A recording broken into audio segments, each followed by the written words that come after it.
An explosive vest has been shot dead by the police. Now, to the UK's relationship with Saudi Arabia, because the government has been criticised for failing to condemn directly the execution of a prominent Shia cleric at the weekend as part of a mass execution of 47 alleged terrorists. Instead, a junior Foreign Office minister expressed, quote, disappointment with the executions. The UK-Saudi relationship was dismissed as sycophantic by the Lib Dem leader Tim Farron, and Labour called for an end to any judicial cooperation with Riyadh. Let's talk now to Jane Kinnamont from Chatham House. Jane, how important is the British relationship to Britain with Saudi Arabia?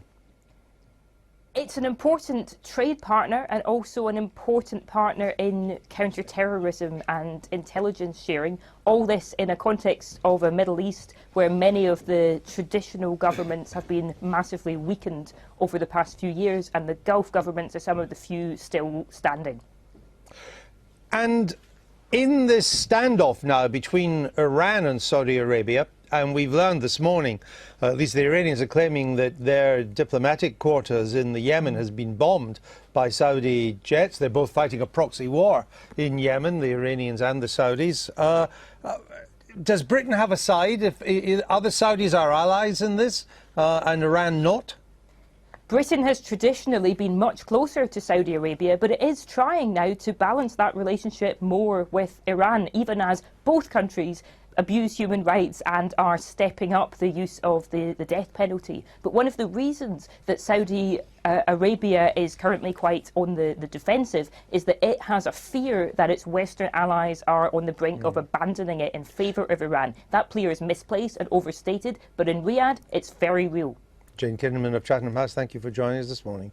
We're joined now by the Conservative MP and the member of the Foreign Affairs Select Committee, Daniel Kaczynski, and the UKIP leader, Nigel Farage, is still with us. Nigel Farage, you've talked about Britain it should, quote, rethink its relationship with Saudi Arabia. What does that mean? Well, we're always saying that Saudi Arabia are great friends of ours and great trading partners, and indeed we do a lot of trade with them. But it's very interesting. If you talk to any expert on the growth of jihadism, the growth of extremism, whether it's in this country or indeed across the rest of Europe, every single independent expert will say that actually the big change was large amounts of Saudi money coming into the mosques, pushing an interpretation of the Quran that actually is very extreme indeed. And I just look at what's been happening in Syria and Iraq and Saudi Arabia. I understand all refusing that. to take a so all I'm saying but that's is, the case for a rethink. Yeah. I understand that, and the financing of a Wahhabi form of Islam. I get all that. Yeah. That's the case for.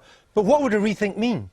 Well, a rethink would mean that we would actually, I think, have to make sure that if Saudi money is coming into British mosques and funding extremism, that it would have to be declared.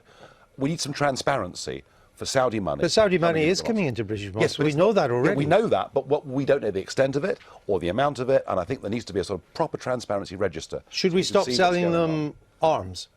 I wouldn't stop selling them arms because, but I mean, so not that much of a rethink. If there was a breakdown of diplomatic relations that led to us selling them fewer arms, that frankly would be a price worth paying. We go on pretending these are our best chums in the Middle East, and I'm not sure they are. Should we be rethinking our relationship with Saudi Arabia? Certainly not. We've had an extremely good relationship with Saudi Arabia for decades. Our royal families have a very good working relationship. And is that something to boast about? It is, absolutely. It is in our strategic interest to be very close to Saudi Arabia. No, I understand the strategic interest, but is it something to boast about that our royal family should be close to a regime which has done so many executions recently that it's run out of trained beheaders? Well, I think there are 47 countries in the world that have killings of people who have been convicted for crimes of this nature. So Saudi Arabia is not the only country.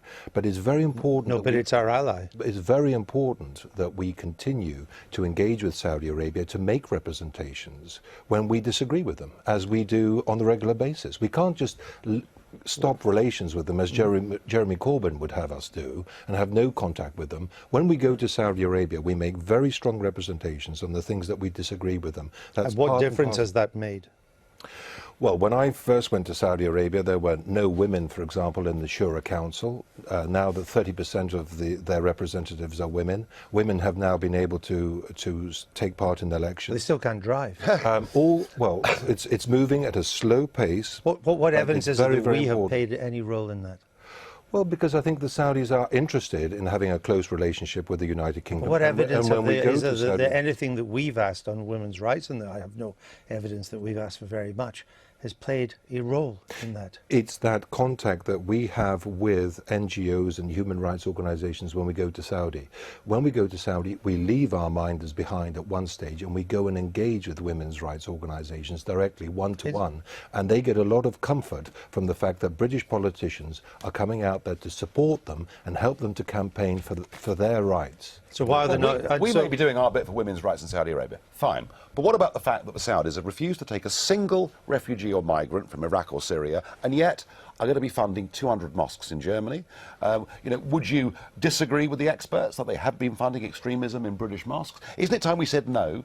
Perhaps the Saudi money coming into our mosques at all? Do you not Okay, accept? let him answer. Do you not accept that there is a damage being done to our society by Saudi extremism? Mr. Kaczynski. Well, whether it's Saudi, whether it's UAE or whether it's Kuwait, their attitude is that they're very worried about allowing President Assad to get away with ethnically cleansing his country of his opponents. And that is why they, like us, are putting a lot of money into camps. Doesn't Saudi Arabia cleanse its opponents as well?